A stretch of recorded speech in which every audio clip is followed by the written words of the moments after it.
Welcome to my channel. Hi friends, ఈరోజు కథ పేరు నేను డాడీ నా సైకిల్ నడపడంలో జాగ్రత్తలు. యువన్ ఆరుష్ 3వ తరగతి చదువుతున్నాడు. వాళ్ల నాన్న తనకి ఒక సైకిల్ కొన్నారు. దాన్ని చూసిన యువన్ ఆరుష్కి చాలా సంతోషం వేసింది. వెంటనే నాన్నా, సైకిల్ తొక్కాలని ఉంది, నేర్పించవా అని అడిగాడు గోముగా. అలాగేనంటూ సైకిల్ నడపడమే కాదు, కుక్కలు వాహనాలు ఏవైనా ఎదురొస్తే కంగారు పడకుండా జాగ్రత్తగా తప్పించడం కూడా రావాలి. అప్పుడే ప్రమాదాలు జరగవు అని జాగ్రత్తలు చెబుతూ తనని సైకిల్ ఎక్కించారాయన. అలా కాసేపు ఇంటి ముందున్న ఆట స్థలంలో యువన్ ఆరుష్తో సైకిల్ తొక్కించారు. నాన్న సాయంతో సైకిల్ తొక్కడం యువన్ ఆరుష్కు చాలా ఆనందంగా అనిపించింది. అప్పటినుంచి ప్రతిరోజు సాయంత్రం స్కూల్ నుంచి రాగానే నాన్న ఆఫీసు నుంచి ఎప్పుడొస్తారా అని ఎదురుచూస్తూ ఉండేవాడు. ఆయన రాగానే కాసేపు సైకిల్ నడపడం తనకు దినచర్యగా మారిపోయింది. ఒకరోజు స్కూల్కి వెళ్లాక నేను మా నాన్న సాయంతో సైకిల్ నడపడం నేర్చుకుంటున్నానోచ్ అని తన స్నేహితుడు భార్గవ్తో అన్నాడు యువన్ ఆరుష్.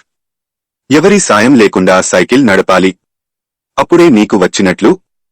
నేను అలా సైకిల్ నడపగలను తెలుసా అన్నాడు భార్గవ్. దాంతో తను కూడా తండ్రి సాయం లేకుండానే సైకిల్ తొక్కాలని నిర్ణయించుకున్నాడు యువన్. ఇంటికి వెళ్లాక నాన్నా, ఈరోజు నేను ఒక్కడినే నడుపుతాను అంటూ సైకిల్ బయటికి తీశాడు. ఏ పని పూర్తిగా రానిదే తొందరపడకూడదు. సాధన చేయగా బాగా వస్తుంది. ఇప్పుడు నువ్వు సైకిల్ పూర్తిగా రాకుండా తొక్కితే ప్రమాదం అంటూ నాన్న సర్ది చెప్పేసరికి సరేనంటూ ఆ రోజుకు ఆయన సాయంతోనే సైకిల్ నడిపాడు యువన్. ఆ రోజు ఆదివారం. యువన్ వాళ్ల నాన్న కంటే ముందుగానే నిద్ర లేచాడు. ఇదే మంచి సమయం అనుకుని మెల్లగా వెళ్లి సైకిల్ తీశాడు. ఎప్పుడూ నడిపే చోట కాకుండా రోడ్డు మీదకు సైకిల్ తీసుకెళ్లి వేగంగా తొక్కసాగాడు. తిరిగి వచ్చేటప్పుడు ఒక కుక్కపిల్ల ఎదురుగా పరిగెత్తుకుంటూ వస్తోంది. వేగంగా సైకిల్ నడుపుతున్న యువన్కి ఏం చేయాలో అర్థం కాలేదు.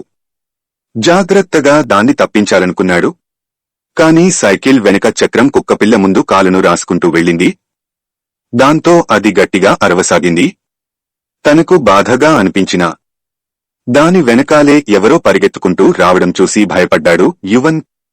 ఆగితే వాళ్ళేమైనా అంటారేమోనని అక్కడి నుంచి వేగంగా వచ్చేశాడు. కంగారుగా ఇంట్లోకి వెళ్తున్న యువన్ని చూసి ఎందుకలా కంగారు పడుతున్నావు అని అడిగారు వాళ్ల నాన్న. కాని తను ఏ సమాధానం చెప్పకుండా అలాగే నిలబడిపోయాడు. దాంతో ఆయన కుక్కపిల్ల కాలికి దెబ్బ తగిలిందని భయపడుతున్నావా అన్నారు.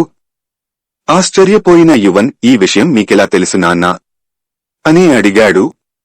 ఆ కుక్కపిల్ల నా స్నేహితుడు అంజిది.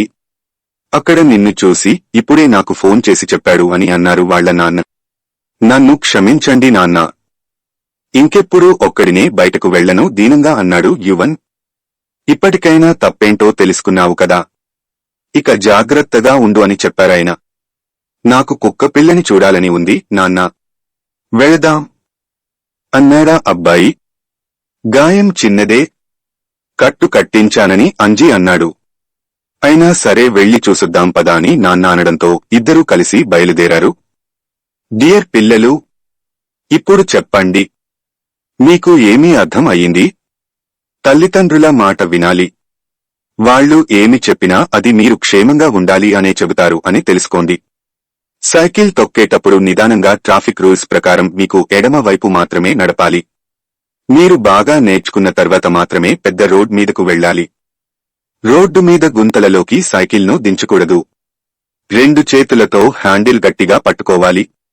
ఈరోజు మన నినాదం అతి వేగం ప్రమాదకరం. మీరు కూడా చెప్పండి. ఓకే బాయ్ పిల్లలు, జాగ్రత్త. ఛానల్ చూసినందుకు మీకు అందరికీ ధన్యవాదాలు. మీ విలువైన సూచనలు మరియు సలహాలు తప్పక అందించండి. కామెంట్ చేయండి.